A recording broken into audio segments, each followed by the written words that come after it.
una fábrica esto no podemos moler acá. O sea, nosotros estamos obligados a elaborar en algún lugar, moler, desfangar, limpiar, mantenerlo en frío y traer el mosto virgen acá, sin fermentar. Le traemos, no tengo nada de mosto, está todo fermentado, pero vamos a probar algo. Quiero que se recibe el mosto, obviamente se hace toda la parte analítica. Generalmente los mostos que se utilizan para este tipo de productos son todos mostos provenientes de variedades muy aromáticas. No tiene sentido si no hacerlo porque el secreto de este tipo de elaboraciones son productos finales que son sumamente aromáticos, como si tuviera uno un racimo de un moscatel, por ejemplo, dentro de la copa. Ahora lo vamos a probar. Hace toda la parte de análisis físico-químico, se estabiliza y empezamos con la elaboración. La elaboración no es otra cosa que una elaboración como si fuera un mosto blanco. La única diferencia, se hacen estos tanques isobáricos que ven acá, la única diferencia es que se dejan todas las llaves de escape de presión abierta. Entonces es una fermentación normal. Llegada a una cierta cantidad de azúcares residuales que todavía nosotros tenemos para fermentar, se cierran todas las válvulas y la fermentación sigue su curso. Cuando cerramos estas válvulas, teniendo en cuenta que lo que nosotros ya hemos visto, generalmente entre 4 y 5 gramos de azúcar generan 1 kilo de presión. Nosotros tenemos que tener por lo menos 4 kilos legalmente, 5 kilos es algo de lo más recomendable. Teniendo en cuenta esa cantidad de azúcar, nosotros cerramos las válvulas y la fermentación sigue su curso normal. La diferencia es que todo el carbónico que produce la fermentación se empieza a ocluir en el líquido. Hasta que llega un momento, nuevamente legalmente tenemos que tener más de 60 gramos por litro de azúcar y más de 7% de alcohol. De ahí para arriba lo que queramos. Teniendo en cuenta la cantidad de azúcar final con el que nosotros queremos dejarlo, que tiene que ser más de 60 gramos por litro, se paraliza la fermentación por método físico, nada más, frío. Se podría hacer con una centrífuga, el tema es que este tipo de mostos generalmente vienen muy cargados de prótein. Y cuando una centrífuga le metes un producto con bentonita, la arrancas del piso directamente. Toda la bentonita se pega en las paredes por esa fuerza centrífuga y la terminas rompiendo. Entonces, la única forma que nosotros tenemos de paralizar acá es con frío. Tenemos dos equipos muy grandes que en realidad cada uno de esos equipos nos alcanza para abastecer el 100% de la fábrica. Pero tenemos que asegurarnos también porque este tipo de productos se tienen que paralizar en 2 o 3 horas. Y quedan todos con, por ejemplo, estos tres que vemos acá afuera tienen 65 gramos por litro de azúcar y tienen 750, 780 de alcohol. No tienen agregado absolutamente nada. La ventaja con esto es que nosotros hacemos una sola etapa. Recibimos el mosto y a los 45 días está el producto, está espumante, dulce natural, finalizado. Esa es la única ventaja. Y obviamente, bueno, ahora está bastante frío, está a 4 grados bajo cero, pero prueben lo que yo les decía, esto es algo sumamente aromático. El secreto para hacer este tipo de productos que obviamente tiene una baja graduación alcohólica, que tiene un alto tenor azucarino, entonces generalmente estos productos tienen que tener un perfil ácido, lo van a sentir un poquito ácido.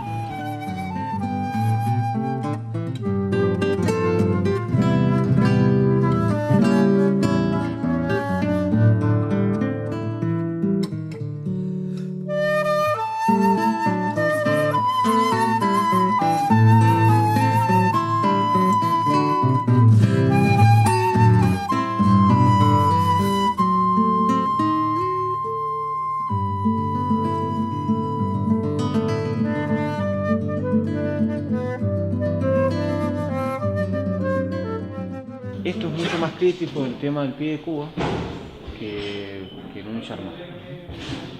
¿Cuál es la diferencia que tiene entre este tipo de elaboraciones y un Charmat? Que para meterlo en la botella nosotros tenemos que estar completamente seguros que el producto está estable, tartáricamente, proteicamente, sobre todo microbiológicamente. ¿Qué es lo que se hace? Recibimos el vino base. En el caso del Charmat, vamos a empezar por el Charmat. En el caso del Charmat nosotros recibimos el vino base, lo estabilizamos, pero solamente proteicamente. Se filtra, se realiza la preparación del pie de cuba, se agrega la cantidad de azúcar necesaria para producir la presión final, se agregan los nutrientes, cuando el pie de cuba está listo se agrega en el tanque y empieza a fermentar. Eso se acusa, o lo podemos evidenciar por 2 formas. La primera es, la más tradicional, es controlando alcohol y azúcar, la disminución del azúcar y el aumento del alcohol.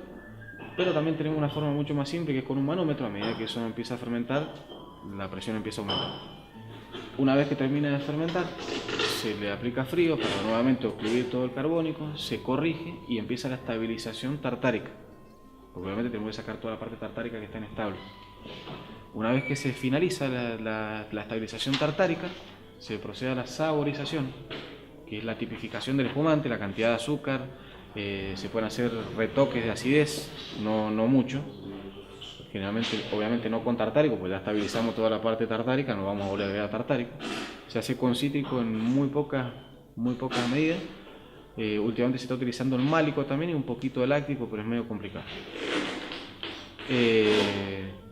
Ya se procede a la filtración y va a la parte del llenado. Eso es la parte del Charmat. ¿Cuál es la diferencia grande que hay con esto? Con esto nosotros recibimos el vino base y no lo podemos meter en la botella, ni siquiera para la fermentación propia que se produce dentro de la botella, sino está completamente estable. Entonces, ¿qué hacemos? Recibimos el vino base, estabilizamos tartáricamente, estabilizamos proteicamente, se filtra, se pasa por esos filtros que vimos arriba, pasa por el de tierra, por el de placa y por el de cartucho, o sea, el producto queda totalmente limpio. Recién ahí se le agrega el azúcar y se le agrega el pie de cuba. O sea, el producto ya está estable ingresando a la botella. ¿Qué es lo que nos permite eso? Que solamente cuando nosotros finalizamos el proceso, que ya terminó toda la fermentación, haya que separar solamente las borras producto de la fermentación, no más. Si el producto quedara inestable proteicamente, inclusive sería muy engorroso, hasta casi imposible, tratar de llevar esas borras hacia el pico de la botella para separarlo. Entonces, bueno, se prepara el pie de cuba está listo, le agregamos la cantidad de azúcar necesaria al tanque, porque eso tiene que ir en un tanque homogéneo. Se agrega el pie de cuba, se homogeneiza y pasa a la parte del llenado. El llenado lo que hace... ¿Qué proporción un pie de cuba con...? Siempre lo mismo, entre un 5 y un 7%, no más de eso. Pero es fundamental también tener en cuenta lo que habíamos estado hablando, el tema de la viabilidad de las levaduras. No podemos equivocarnos en esto. Esto es muy simple, o sea, si el pie de cuba, imagínate, en un Charmat, si no estamos seguros no lo agregamos, en este caso es el doble. Si el pie de cuba, la diferencia es que si el vino base viene limpio, que no tiene ningún residuo, no tiene ningún metabolito tóxico que hay adentro, te das cuenta por la sinergia que tiene el mismo pie de cuba y cómo va fermentando. Si el pie de cuba anda bien, es mucho más simple hacer un pie de cuba, o es más rápido hacer un pie de cuba para este tipo de producto que para un Charmat. ¿Pero por qué? Porque el producto está totalmente limpio, le sacamos cualquier interferente que pueda tener. Lo único que se le agrega a esto es, obviamente, un ayudante o un floculante, que es el que nos va a ayudar después a arrastrar toda la borra y llevarla hasta el pico. Que no es otra cosa que una mezcla de alginato, bentonita, un montón de clarificantes que lo que hacen es ayudar a llevar las borras al pico. Entonces, bueno, lo homogeneizamos, se lleva a la llenadora, que es la misma llenadora que utilizamos. La única diferencia es que esto, una vez que termina el llenado y que esto va sin presión, se le agrega un opérculo, que es un tapón plástico y lo vamos a ver, tapa corona, nos aseguramos que la tapa corona quede bien fija, porque podemos perder también presión, la tapa corona tiene que soportar casi 6 kilos de presión, y se trae acá. ¿Por qué nosotros establecimos esto como la fábrica de Champenois? Porque esta temperatura es estable durante todo el año. La misma temperatura que tenemos ahora la tenemos en enero, en agosto o en noviembre. Entonces nos permite hacer tirajes durante todo el año y fermentar a temperaturas constantes. Nosotros hemos establecido esta forma de estivar acá que encaja, es una cuestión no solamente de la comodidad, sino que como todas estas cajas son acostadas, tenemos mayor superficie de contacto. La botella, al estar acostada, obviamente toda la levadura, una vez que termina la actividad fermentativa, tiene mayor superficie de contacto entre la levadura que va a empezar la actividad de la autólisis y la sesión de manoproteína y el líquido que está arriba. Obviamente, si la botella nosotros la tuviéramos parada, la levadura se iría a la base de la botella y tendría la superficie de contacto sería mucho menor. Entonces, bueno, se trae acá, se conserva, legalmente tiene que tener por lo menos 6 meses entre el tiraje y lo que uno lo conserva. De ahí para arriba, lo que uno quiera, uno lo va definiendo por un método sensorial, lo va definiendo hasta que está el producto final. Entonces, ¿qué es lo que se hace? Se lleva estos pupitres que ahora nosotros estamos desborrando. Entonces, bueno, ¿qué es lo que se hace con esto? Antes de cargar estos pupitres, se le hace un golpe de puño para tratar de separar todas las borras que no queden pegadas en las paredes de las botellas. Y se agregan acá en estos pupitres.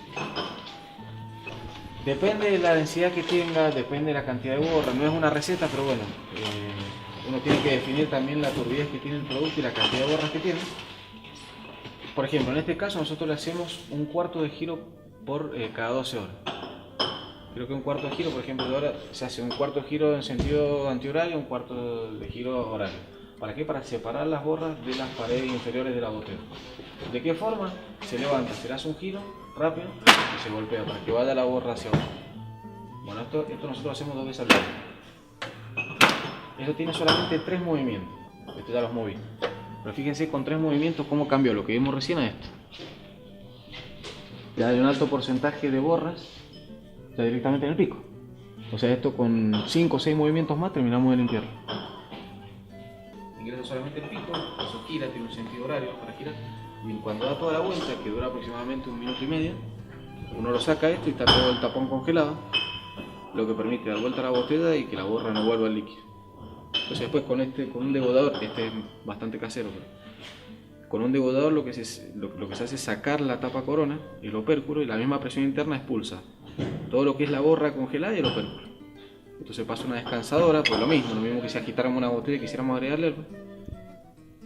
Descansa aproximadamente 1 minuto y se le agrega el licor de expedición, que es lo mismo que estábamos hablando en un Charmat, nada más que hay que hacerlo en una sola dosificación. La cantidad de azúcar final, la dosis de anhídrido necesaria para la conservación de esto también, y si uno quiere hacer algún retoque, no sé, por ejemplo acidez, algo. La diferencia es que el método industrial nosotros lo podemos hacer por agregado. Acá tenemos para agregar una sola vez, si no perderíamos todo lo que logramos con la fermentación. Se le pone el tapón, se le pone el bozal y ya queda el producto final.